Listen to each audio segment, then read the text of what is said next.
तो दोस्तों आज मैं एक्सप्लेन करने वाला हूँ 2023 में आई मूवी खुफिया को, जिसके डायरेक्टर हैं विशाल भारद्वाज और मेन किरदार में नजर आएंगे तब्बू, अली फजल और वाकिमा। इस मूवी की कहानी एक गद्दार जासूस के ऊपर आधारित है कि कैसे वो भारत के सीक्रेट डॉक्यूमेंट्स बाहर के देशों को बेच रहा था और फिर किस चालाकी से उसे पकड़ा गया, कैसे क्या हुआ, यही आपको मूवी में देखने को मिलेगा। तो अब ज्यादा देरी ना करते हुए चलिए अब आपको सुनाता हूँ इस फिल्म की कहानी।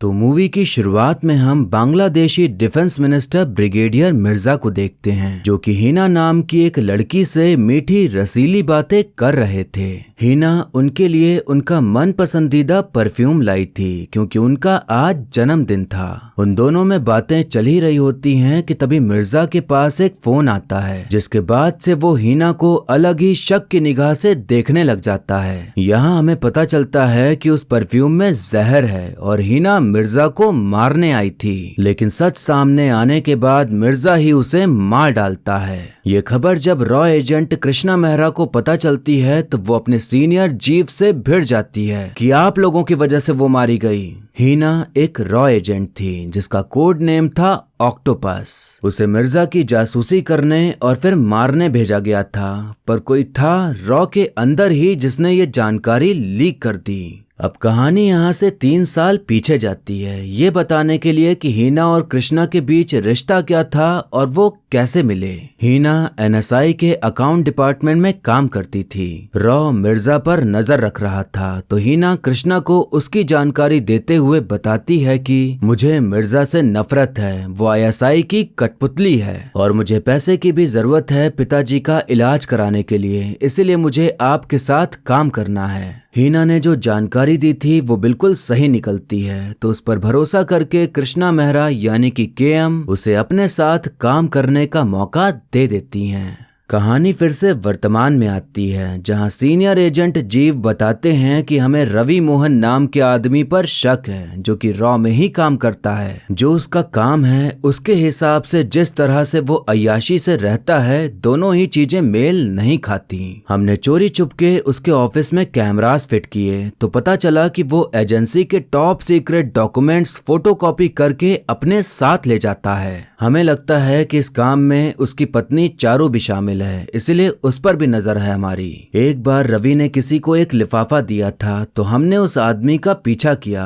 पर गाड़ी से टकराने से उसकी मौत हो गई। उस लिफाफे में कोड वर्ड में मैसेज लिखा हुआ था। जब हमने उसे डिकोड किया तो निकला परफ्यूम बॉटल, पर तब तक बहुत देर हो चुकी थी। मतलब रवि ने ही वहां तक हिना की जानकारी पहुंचाई, पर हम उसे अभी नहीं पकड़ सकते क्योंकि वो तो कठपुतली है। हमें जानना होगा कि इसमें और कौन कौन शामिल है, तो उसके लिए एक मिशन तैयार करना होगा जिसे तुम हैंडल करोगी।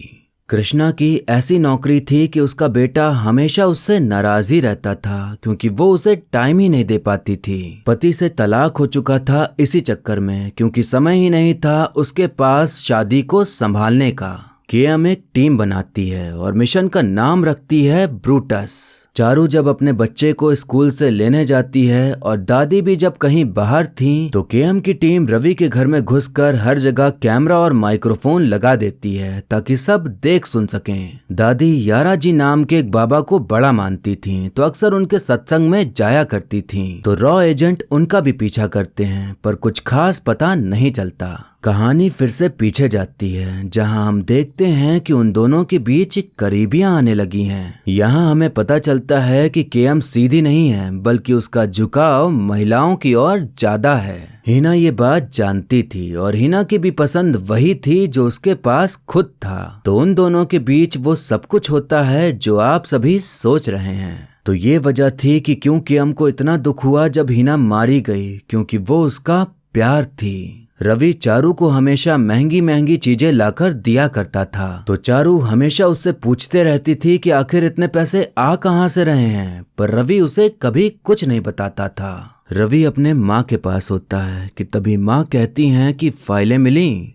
डिलीवरी कब है। ये सुनकर केएम और बाकी सभी शॉक हो जाते हैं कि रवि के साथ उसकी माँ भी मिली हुई हैं। रवि की जासूसी करते उन्हें पता चलता है कि पहले एक आदमी उसकी गाड़ी की डिग्गी से बैग लेता है जिसमें की फाइलें रखी होती हैं और उसके बदले वो पैसे रखता है। फिर वो आदमी एक पीसीओ में जाकर दूसरे आदमी को फाइलें देता है और फिर वो दूसरा आदमी एक दीवार की गैप में कागज रख देता है जिसे लेने आती है यूएस एम्बेसी में काम करने वाली रेचल। मतलब रवि वो सारी सीक्रेट जानकारियां सीआईए को दे रहा था पैसों के बदले। अब जीव अपने सीनियर ऑफिसर को ये जानकारी देते हैं कि रवि आपकी करीबी दोस्त रेचल को जानकारी पास कर रहा है। हमें पता चला है कि एक और इंसान है जो जानकारी लीक कर रहा है, क्योंकि पिछले मिशन में सिर्फ परफ्यूम बॉटल की जानकारी लीक हुई थी, ना कि उसका नाम की कौन है वो। तो उन्हें कैसे पता चला कि हीना ही है जो उसे मारना चाहती है? यहाँ पता चलता है कि ये जानकारी सीनियर ने ही रेचल को बताई थी। सीनियर बताते हैं कि रेचल ने मुझसे कहा कि हमें पता है कि रॉ के एजेंट ढाका में कुछ बड़ा प्लान करने की कोशिश कर रहे हैं। ओसामा बिन लादेन को सौंपने के लिए हम इस्लामाबाद को लालच दे रहे हैं। अगर आपका ऑपरेशन किसी भी तरह आईएसआई को ठेस पहुंचाता है तो आप अप्रत्यक्ष रूप से हमारे मिशन को खतरे में डाल रहे हैं। अमेरिका और भारत के बीच परमाणु सहयोग समझौता होने जा रहा है, तो अगर वैसा कुछ होता है तो इस डील को अमेरिका रद्द भी कर सकता है। बात यहाँ ये थी कि मिर्जा आईएसआई के इशारों पर चल रहा था और अमेरिका आईएसआई का भरोसा जीतना चाहता था ताकि वो ओसामा बिन लादेन को उनके हवाले कर दें। अगर मिर्जा मरता तो आईएसआई सतर्क हो जाता और किसी पर भी भरोसा करना छोड़ देता, जो कि अमेरिका के लिए अच्छा नहीं था। इसीलिए अमेरिका चाहता था कि इंडिया जो भी करने वाला है वो ना करे तो अच्छा है, वरना उसका नुकसान तो होगा ही होगा और फिर डील ना करके भारत का भी नुकसान कर देगा। तो यही वजह थी कि सीनियर ने रेचल को हीना की जानकारी दे डाली ताकि भारत और अमेरिका के बीच परमाणु सहयोग समझौता हो सके, और फिर रेचल ने ये जानकारी मिर्जा को दे दी। सीनियर के हिसाब से देश के लिए मिर्जा से ज्यादा अहम ये डील थी, इसीलिए उन्होंने ऐसा कदम उठाया जिसकी वजह से हीना मारी गई। तो ये काफी शर्मनाक कदम था क्योंकि हीना को बचाया जा सकता था। अब एक शाम रवि अपनी गाड़ी में फाइलें रख ही रहा होता है कि तभी ट्यूबलाइट बंद चालू होने लग जाती है। वो उसे सही करने लगता है कि तभी उसे दिखाई पड़ता है कि उसके ठीक नीचे एक छोटा सा कैमरा लगा हुआ है। वो तुरंत समझ जाता है कि उसके ऊपर निगरानी रखी जा रही है और कोई है जिसे सब पता चल चुका है। जहाँ से उसके ऊपर निगरानी रखी जा रही थी वहाँ घुसकर वो 2 एजेंट्स को गोली मार देता है। वो चारू से कहता है कि जल्दी से सामान रखो, हम अमेरिका जा रहे हैं, उनकी गाड़ी हमें लेने आ रही है। चारू को समझ ही नहीं आता कि अचानक से क्या हो गया, क्यों जा रहे हैं हम अमेरिका। उसे शक हो जाता है कि रवि अपने ही देश को धोखा दे रहा है और माँ भी उसके साथ शामिल हैं। रवि कहता है कि मैं तालिबान के खिलाफ लड़ने में अमेरिका की मदद कर रहा हूँ। अगर तालिबान अफगानिस्तान से निकल जाता है तो सबसे ज्यादा फायदा इंडिया को होगा, लेकिन ये हमारी महान एजेंसी के आकाओं की समझ से बाहर है। मैंने कोशिश की, पूरी कोशिश की समझाने की, बताने की, लेकिन मैं हार गया। मेरी सोच इस देश की सोच से थोड़ा अलग है, शायद यही मेरा गुनाह है, पर मैं देशद्रोही नहीं हूँ, सच्चा देशभक्त हूँ। अब जाकर चारू को समझ आता है कि कहां से इतना सारा पैसा आ रहा था कि रोज नए नए तोहफे दिए जा रहे थे। चारू साफ कह देती है कि वो इस देश से भागकर गद्दार नहीं बनेगी। रवि बच्चे को भी ले जाने लगता है तो चारू उसके सामने गिड़गिड़ाने लग जाती है कि प्लीज उसे मत ले जाओ, मैं मर जाऊंगी। उनके बीच खींचातानी शुरू हो जाती है तो दादी चारू के ऊपर सीधा गोली ही चला देती हैं, क्योंकि उन्हें जल्दी हो रही थी जाने की। ये दादी तो कुछ ज्यादा ही बदमाश टाइप की हैं यार। रवि को बहुत दुख होता है, पर वो चारू को वहीं जख्मी छोड़कर दादी और बच्चे को लेके चला जाता है। अब कहानी यहाँ से 6 महीने आगे बढ़ती है, जहाँ हम देखते हैं कि चारू जिंदा होती है, पर अपने बच्चे के बिना वो बेजान सी हो गई थी। वो इधर उधर से कृष्णा के बारे में पता लगाकर उसके पास पहुँच जाती है और कहती है कि वो सिर्फ मेरा नहीं पूरे देश का गद्दार है, मुझे मेरा बच्चा वापस चाहिए, प्लीज मेरी मदद करो। कृष्णा उसके दर्द को समझती है और फिर एक और मिशन शुरू करती है चारू को अपने साथ लेकर। चारू अमेरिका पहुंचकर यारा जी के हर सत्संग में जाना शुरू कर देती है, इस उम्मीद में कि दादी कहीं नहीं तो यहाँ तो जरूर मिलेंगी, और ऐसा होता भी है। दादी जब उसे अपने सामने देखती हैं तो डर सी जाती हैं कि ये यहाँ कैसे आ गई। दादी को शक हो रहा था कि कहीं एजेंसी वालों ने तो इसे नहीं भेजा। तो यारा जी बताते हैं कि ये कई महीनों से हमारे साथ है और हमने पूरा बैकग्राउंड चेक किया है, इसका उनसे कोई वास्ता नहीं। दादी सोचती हैं कि यहाँ रहकर खुद ही घर का सब काम करना पड़ता है, तो इसे साथ रख लेती हूँ, कम से कम घर का काम तो नहीं करना पड़ेगा। केएम ने यारा जी के सारे बैंक अकाउंट फ्रीज कर दिए थे ताकि जो वो करवाना चाहती है वो वही करें। तो ये प्लान कामयाब हो जाता है और चारू को घर में एंट्री मिल जाती है। चारू जब अपने बच्चे से मिलती है तो बहुत खुश होती है, पर रवि उसे देखकर बिल्कुल खुश नहीं होता और उसे शक की निगाहों से देखता है। वो उसके बैग को काट फाड़ के पूरी तलाशी लेता है कि कहीं कुछ जासूसी वाला सामान तो नहीं, पर उसे कुछ नहीं मिलता। दादी चारू से कहती हैं कि उस रात मैंने तुम पर गोली चलाई, लेकिन मैं तुम्हें मारना नहीं चाहती थी। चारू के मन में तो गालियां ही आ रही होंगी, पर वो मिशन पर थी तो प्यार से कह देती है कि कोई बात नहीं, समझ सकती हूँ आपको। माँ बेटे में इस बात पर खूब बहस होती है कि वो बिना बताए चारू को यहाँ क्यों ले आई। यहाँ पता चलता है कि जासूसी करने का आइडिया माँ का ही था और उन्हीं के चलते रवि भगोड़ा बना। रवि भी कम नहीं था, उसे पैसा और अय्याशी दिखी तो वो गद्दारी कर गया। अब चारू घर में हर जगह कैमरा और माइक्रोफोन फिट कर डालती है ताकि और जानकारी मिलना शुरू हो और पता चले कि वो क्या बातें करते हैं। ये मिशन था उन्हें वापस भारत लाने का, पर उनका नाम पता सब बदल गया था, तो लीगली ऐसा किया नहीं जा सकता था, तो अब बिना किसी को खबर लगे ये काम करना था। सीआईए का एक आदमी डेविड चारू से पूछताछ करवाता है, तो चारू इतना ट्रेंड होके आई थी कि वो नॉर्मल रहकर सब बताती है जो पूछा जाता है, जैसे यहाँ कैसे आई, कहाँ रुकी थी अब तक, वगैरह वगैरह। सीआईए को चारू पर पूरी तरह से यकीन नहीं हो रहा था, इसीलिए उस पर नजर रखने के लिए रवि घर में कैमरा और माइक्रोफोन लगा देता है। ये बात चारू को पता चल जाती है तो वो एकदम आम जिंदगी जीने लगती है, उन लोगों के साथ रहकर जैसे पहले रहती थी। सीआईए रवि के साथ भी खेल खेल रही थी। पहले तो बोला गया था कि यहाँ आकर तुम्हें यहाँ की नागरिकता मिल जाएगी, पर अब उसे बहाने देकर लटकाया जा रहा था और उनकी तरफ से कोई भी मदद नहीं मिल रही थी, पैसों के मामले में भी। कई महीने बीतने के बाद सीआईए को यकीन हो जाता है कि चारू में कोई गड़बड़ी नहीं है और वो सेफ एंड क्लियर है। तो चारू तुरंत एक्टिव होकर ये खबर केएम तक पहुंचा देती है कि मौसम साफ हो चुका है। चारू को उनके साथ रहने में बिल्कुल भी अच्छा नहीं लग रहा था, उसे घुटन होती थी, रोना आता था, पर मजबूरी थी साथ रहना। अब एक रात रवि का पड़ोसी चारू के पास आता है और बताता है कि मुझे शक हो रहा है कि कोई तुम्हारे घर पर नजर रख रहा है। कल सुबह होते ही मैं रवि से इस बारे में जरूर बात करूंगा। पड़ोसी कुछ दूर चला ही था कि तभी एक गाड़ी उसे टक्कर मार देती है। उस गाड़ी में थी केएम और उसने उसे इसलिए मारा क्योंकि अगर उसे नहीं मारती तो चारू मारी जाती। चारू ये सब देखकर एकदम दंग रह जाती है कि इनके लिए तो किसी को मारना कोई बड़ी बात नहीं, इन पर भरोसा नहीं किया जा सकता। वो अगले दिन बच्चे को लेकर चुपके से भाग जाती है और मेट्रो स्टेशन में मेट्रो का आने का इंतजार कर रही होती है। तभी वहाँ कृष्णा आकर कहती है कि मैं तुम्हें रोकने नहीं बल्कि पूछने आई हूँ कि भागकर यहाँ से जाओगी कहाँ। चारू कहती है कि जिंदा इंसान बस मांस का टुकड़ा है आपके लिए, जब तक काम आता है तब तक ठीक, वरना कुछ नहीं। खुद से नजरें कैसे मिला पाते हैं आप लोग, कैसे करते हैं ये खून खराबा।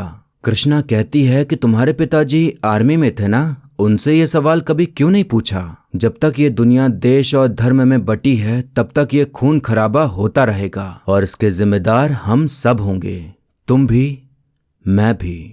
चारू को समझ आता है कि ये लोग जो करते हैं अपने देश के लिए ही करते हैं, तो वो भागने के बजाय दोबारा से वापस चली जाती है। अब उन्हें पता चलता है कि रवि के यहाँ डेविड अपनी पत्नी और मिर्जा के साथ आने वाला है डिनर के लिए। रवि की वजह से मिर्जा की जान बची थी, तो मिर्जा उससे मिलकर उसे शुक्रिया कहना चाहता था। मिर्जा ने कृष्णा के प्यार को मारा था तो कृष्णा भी उसे मारना चाहती थी, पर जीव उसे ऐसा करने के ऑर्डर्स नहीं देते, तो केएम बगावत करके खुद ही सब करने का सोच लेती है बदले की आग में। वो सीधा रवि के घर चली जाती है और अब दादी और रवि के सामने सामने सारा सच सामने आ जाता है कि चारू रॉ के साथ मिली हुई थी। केएम रवि से कहती है कि तुम्हारा बच्चा तुम्हें अपना हीरो मानता है तो तुम अब सच में हीरो बन जाओ, अपने बच्चे के लिए और अपने देश के लिए भी। खुद को बचाने के लिए अब रवि भी शामिल हो जाता है मिर्जा को मारने के प्लान में। शाम को जब मिर्जा आता है तो बढ़िया से मेल मिलाप होता है और खूब बातचीत होती है। तभी डेविड को उसकी बेटी का कॉल आता है कि घर की लाइट चली गई है और मैं अकेले हूँ, आप घर आ जाओ। लाइट केएम की टीम ने गुल की थी ताकि डेविड और उसकी पत्नी घर चली जाएं बच्ची को संभालने। डेविड तो जाता है पर उसकी पत्नी वहीं रुक जाती है। मिर्जा को नॉनवेज खाना था तो चारू उसी में जहर मिला देती है। मिर्जा बाकी सबको भी खाने को कहता है पर सब अपना अपना बहाना बना के खाने से मना कर देते हैं। मिर्जा समझ गया था कि जरूर कुछ ना कुछ तो गड़बड़ है, तो वो दादी के गले में चाकू रख के वहां से भागने की कोशिश करता है पर चक्कू चल जाती है और दादी मारी जाती हैं। अपनी माँ को मरता देख रवि गुस्से में मिर्जा की खोपड़ी लड़ा देता है और उसे मारने ही जा रहा होता है कि तभी केएम आके उसे रोक देती है। डेविड जब वापस आता है अपनी बीवी को लेने तो पाता है कि यहाँ तो अलग ही कांड हो रखा है। केएम कहती है कि हमारे पास सारे सबूत हैं कि तुम्हारी एजेंसी रवि से जासूसी करवा रही थी, तो तुम पूरी तरह से हर जगह बेनकाब हो जाओगे और फिर जो प्लान्स हैं तुम्हारे वो सब फेल हो जाएंगे। दोनों के बीच समझौता होता है कि मिर्जा अपने आप ही मर जाए तो अच्छा रहेगा। यहाँ मिर्जा का खून बह रहा होता है और वहीं सब मस्त खाना खा रहे होते हैं उसके मरने का इंतजार करते करते।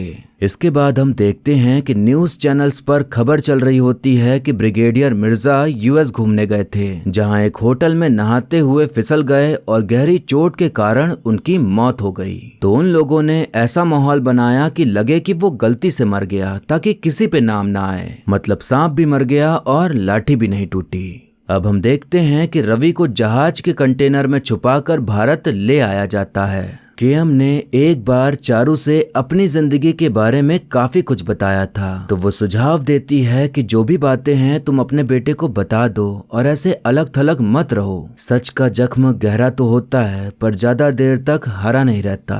कृष्णा चारू की बातों को समझती है और अपने बेटे को कॉल लगाकर उससे बात करना शुरू कर देती है अपने बारे में सब कुछ बताते हुए। और फिर इसी के साथ मूवी यहीं पर खत्म हो जाती है।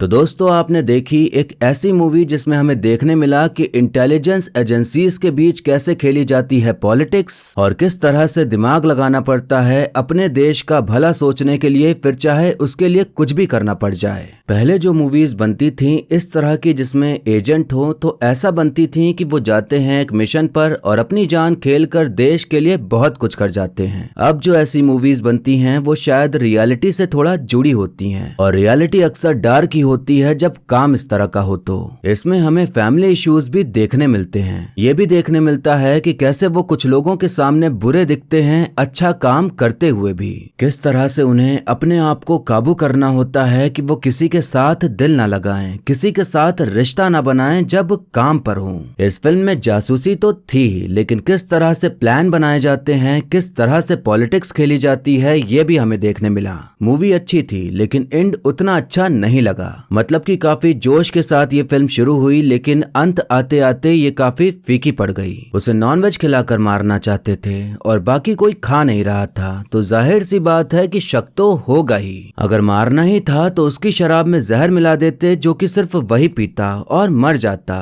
पर उस सीन को काफी खींचा गया। आप जब मूवी देखेंगे तो आपको अच्छे से समझ आ जाएगा कि मैं क्या कह रहा हूँ। रवि ने कहा कि वो गद्दार नहीं सच्चा देशभक्त है क्योंकि वो भविष्य का सोचकर सब कुछ कर रहा है। चलो माना कि वो सही बोल रहा था, लेकिन अगर वाकई में वो सही काम कर रहा था तो उस काम के पैसे क्यों ले रहा था? सीक्रेट देके अपने देश का फायदा ढूंढना तो सही था, पर पैसे लेके उसने ये बता दिया कि वो कोई देशभक्त नहीं बल्कि लालची गद्दार ही था। आपको बता दूं कि ये फिल्म अमर भूषण द्वारा लिखी गई नॉवेल एस्केप टू नोवेयर पर आधारित है। अमर भूषण ने कई साल एजेंसी में गुजारे थे अपनी नॉवेल लिखने के लिए, तो मुझे लगता है कि फिल्म नहीं बल्कि सीरीज बनती तो ज्यादा बढ़िया रहता। वैसे रवि मोहन का किरदार असली भगोड़े गद्दार रविंदर सिंह से मिलता जुलता है, पूरी तरह से तो नहीं लेकिन कुछ चीजें हैं जो मिलती जुलती हैं। जैसे कि उसने भी CIA को ही इंडिया के टॉप सीक्रेट्स बताए थे, ठीक वैसे ही फोटो फोटोकॉपी करके। वो भी बाहर देश भागा था, उसे भी CIA वाले नागरिकता नहीं दे रहे थे।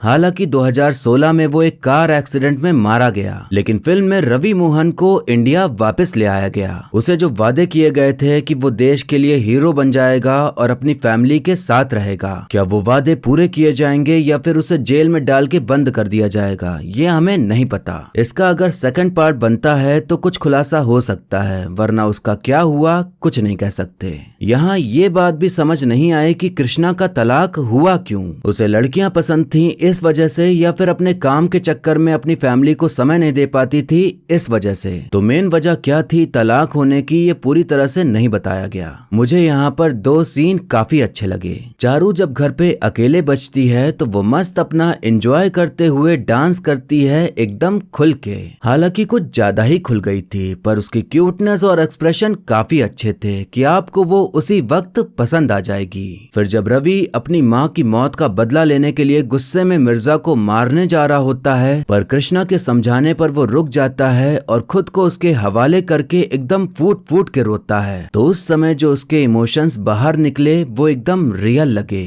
इस फिल्म में दादी का कैरेक्टर बड़ा मस्त था। जब जब वो आई तब तब मुझे मजा आया, क्योंकि कुछ ज्यादा ही बवाल मचा रखा था उन्होंने। ये सब आपको तभी एक्सपीरियंस होगा जब आप पूरी फिल्म देखेंगे। इसीलिए कहता हूँ कि जब भी मौका मिले पूरी फिल्म देखिए, क्योंकि बहुत कुछ रह जाता है देखने को। अब एक्टिंग की बात करें तो इस मूवी में सभी फीमेल कलाकार छाई रहीं, फिर वो चाहे कृष्णा हो या चारू हो या दादी हो या हीना। ये एक ऐसी फिल्म है जिसमें हीरो ना भी होता तो काम चल जाता, क्योंकि इन सब की एक्टिंग इतनी तगड़ी थी कि इनके लिए फिल्म देखी जा सकती है। तब्बू मैम का तो क्या ही कहना, उनके और उनकी एक्टिंग से सभी वाकिफ हैं कि वो कितनी मंजी हुई खिलाड़ी हैं एक्टिंग की। उनका एटीट्यूड, उनका बोलने का तरीका, चाल ढाल सब कुछ मस्त था। अब भी उनमें इतना दम है कि वो आजकल की एक्ट्रेसेस को पीछे छोड़कर मेन लीड में काम कर सकती हैं 51 साल की हो जाने के बाद भी। चारू यानी कि वामिका की एक्टिंग भी बहुत अच्छी थी। पहले एक सीधी सादी प्यारी सी हाउसवाइफ होना और फिर सेकंड हाफ में एक सीरियस रोल उन्होंने काफी अच्छे से निभाया।